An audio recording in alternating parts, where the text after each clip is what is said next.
This tool is called Mindomo. It's an online mind mapping software which basically allows you to put your thoughts into a bubble map format. So very quickly to begin, we have a central topic that we can branch off into smaller topics. We can manipulate the smaller topics, locate them wherever we want, which even further can be broken down into other small topics that have their own particular layouts.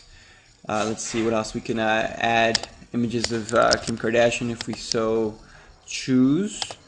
That'll come up in a little bit. We can add our own icons, multimedia, so on and so forth. Everything our heart desires, and we can even share it, put it on a website, make a presentation out of it. And overall, it's a very useful tool for organizing your thoughts. And I suggest giving it a shot sometime soon. So using this tool allows you to create a kind of overview of certain topics, as I've done for special education. As you can see, it's the central topic with issues concerning data, identification, history, assessment, and instruction. Let's begin with the history. This little branch actually is organized in the tree format, so it descends downward in time. You can see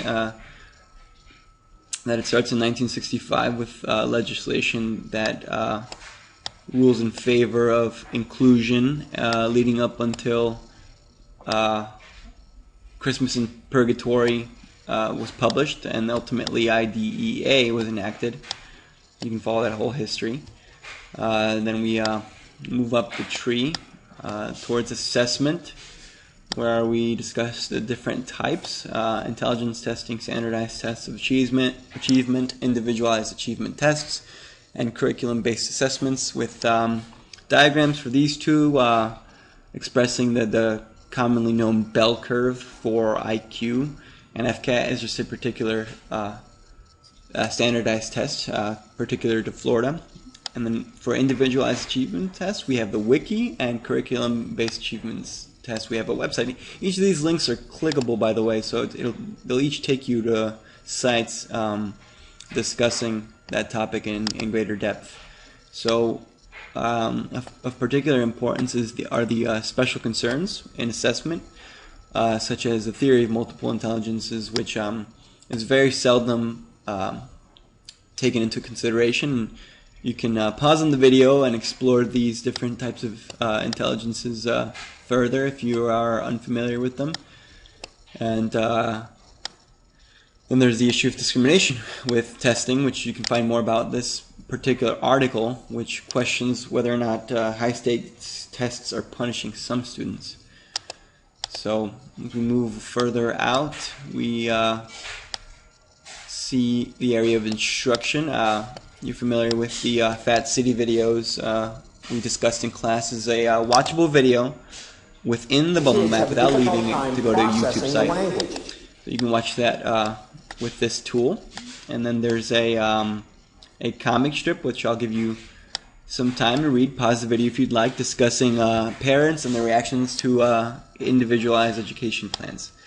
And we have from UDL's website, very nice breakdown of their philosophy and how it's based on neuroscience. It talks about there's three components to learning: the what of learning, the how of learning, the why of learning, and how they take place in different areas or sectors of our brain. And this is a pause-worthy section just to analyze and explore this further, because I very much favor UDL and I'm a strong advocate. So let's zoom out, not too far, I hope, towards other sections such as identification. We have a little comic.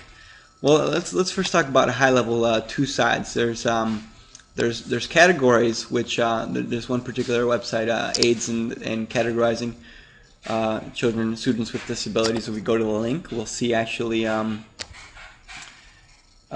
just labels, just ways to characterize students with disabilities, just to know what's going on, what educators might encounter.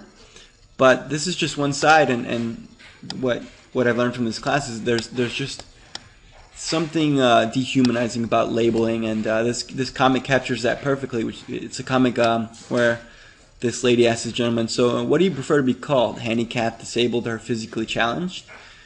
And he says, "Joe. Joe would be fine. Simply his name, which is too often forgotten that these students have names."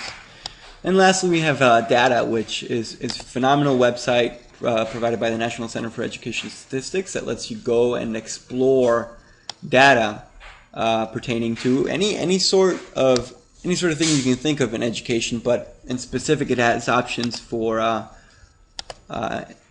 exploring trends and data regarding special education. So I implore you to explore these types of websites more often, and I have this map available for anyone who's willing to use it. Thank you for your time, thank you for your patience, and thanks for watching.